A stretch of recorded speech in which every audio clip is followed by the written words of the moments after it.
That's what this election's all about. Now, John McCain's doing his best etc. Well, he wants to distract attention from the economy. Senator McCain's campaign actually said a couple of weeks ago they were going to launch a series of attacks on my character because, and I quote, "If we keep on talking about the economy, we're going to lose."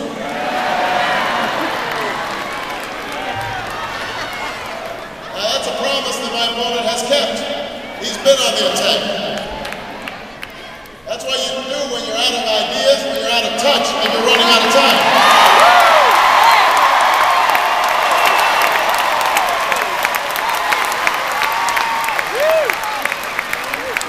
But here's what John McCain doesn't understand, Virginia.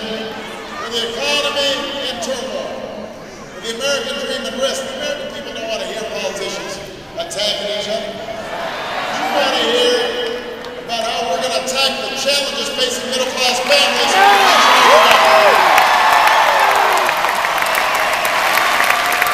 That's what I'm going to talk about in the next 13 days, and that's what I'm going to do as President of the United States.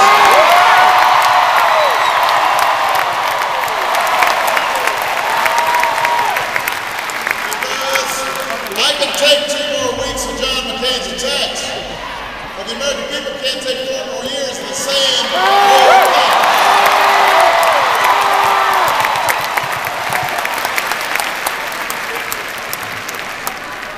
It's time to turn the page on 8 years of economic policies that put Wall Street before Main Street, but ended up hurting both. We need policies that grow our economy from the bottom up, so that every American everywhere has the chance to get ahead. Not just the person who owns the factory, but the men and women who are working on the factory floor. Not just the CEO, but the secretary and the janitor.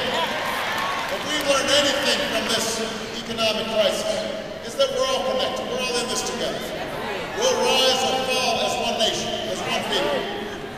Now, the financial rescue package